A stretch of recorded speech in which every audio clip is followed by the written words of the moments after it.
The only purpose for which power can be rightfully exercised over any member of a civilized community against his will is to prevent harm to others. So those, I'm sure, most of you will know are the words of J.S. Mill in On Liberty, something I was prohibited from quoting by Claire in our introductory remarks, and have come to be known as the harm principle. Now, as I'm sure you'll be aware, one of the most common tactics used by the opponents of free speech is not to deny the harm principle, but to invoke it. Words are deeds, and as such are capable or as capable of causing harm as actions. I wanted to distinguish between two forms this argument takes. Until recently, the form it most commonly took was to claim that exposure to certain words or images, plays, films, books, would directly cause certain people to engage in harmful behaviour. More recently, though, this argument's taken a new twist, and it's the claim that certain forms of expression, particularly unorthodox centre-right opinions, such as those possessed by people like me, are capable of causing actual harm to some of the people exposed to them. So these opponents of free speech are not claiming that the view in question, or book, or film, or artwork will cause people to harm themselves or others, but that mere exposure to it is in itself a form of harm. Now, that usually takes the form of finding the view in question offensive, and causing offence is presented as a species of harm. But it takes other forms too, the claim that such and such a view, a book by a dead white European male in an English literature curriculum that hasn't yet benefited from decolonisation, for instance, is triggering or disempowering or is damaging to students' mental health, or just straightforwardly makes people feel physically sick. A recent example of this was the offer by the University of California, Berkeley, of free counselling to any students who were, of free counselling to any students who were adversely affected by the words of Ben Shapiro, a right-of-centre commentator who'd been invited to speak on campus. That is, they offered free counselling. They didn't ban him from speaking, but they did offer free counselling to any students that happened to be triggered even by his presence on campus. So no need for American college students to engage in cultural appropriation when they go to Halloween parties next week. If they want to really scare people, they just need to dress up as Ben Shapiro, the most scariest person that can appear on an American campus.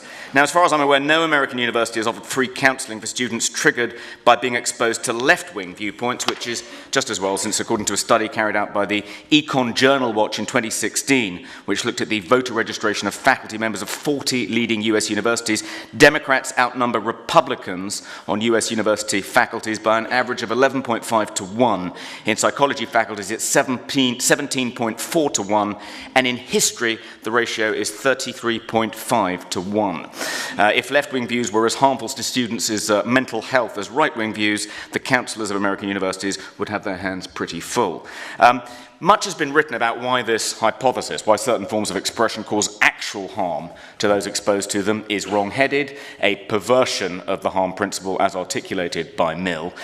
Any view, however anodyne, is bound to cause offence to someone somewhere. People's fixed ideas should be challenged, however discomforting they find that experience, particularly in universities, etc., etc. And I don't want to dwell on those arguments here. I hope the other speakers will. But I do want to make one point, which is that this distortion of the harm principle requires its adherents to make completely implausible claims about the fragility of the groups they're seeking to protect from exposure to unorthodox views or opinions, whether women, Muslims, people of colour, the differently abled, etc.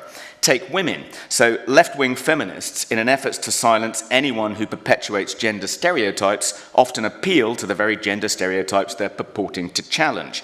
So it's a gender stereotype to claim women are more emotional than men, but apparently challenging feminist orthodoxy is dangerous because it might make women feel violently sick. And if you think that's an exaggeration, that was exactly the argument used by Professor Nancy Hopkins at MIT to silence Larry Summers, then the president of Harvard, who found himself embroiled in a scandal when he opined about why there were fewer tenured female professors in STEM subjects than male professors. Professor Hopkins said she couldn't listen to any more of Larry Summers' views because those views were making her physically ill. So some feminists have found themselves being silenced now, often by opponents, using the very same arguments. So Germaine Greer, Linda Bellos, whom Claire mentioned, Julie Bindel have all been no-platformed, but for purportedly being transphobic, often on the grounds that their words, if they are allowed to speak at university campuses, might make trans students feel threatened and in some cases physically sick. One more example before I stop, which is university students, a group the modern-day censors are particularly keen to protect from harmful speech. Very delicate creatures, apparently. A recent survey by The Tab, an online student publication involving 11,000 students across the UK, found that drug taking amongst this exceedingly delicate demographic was quite pervasive, with the University of West England topping the table, where 3/4 of students at UWE say they take MDMA at least once a month. The national average for students saying they take MDMA at least once a month is 64%, slightly lower than it is for ketamine, which is 33%. So the number of students saying they take cocaine at least once a month is 49%. Gives a new meaning to the word snowflakes. 2/3 of Cambridge students say they smoke cannabis at least once a month, and Sussex is top of the Stoner League table, with 86% saying they regularly smoke wacky-backy.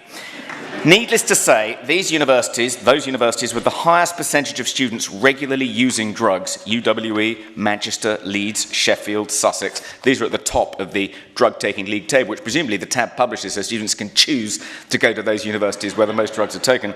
They're all red-flagged in Spiked Online's free speech university rankings. At UWE, for instance, and remember, UWE students actually top the league table for drug use across the board, transphobic speech is totally prohibited, needlessly provocative speech is restricted, and the UWE Student Union bans sexist, racist and homophobic views as part of its safer spaces policy and limits speech which may cause offence, quote unquote. So it's okay for 45% of UWE students to regularly take ketamine, a drug developed for the sedation of patients in intensive care, but not to be exposed to the views of, say, Katie Hopkins.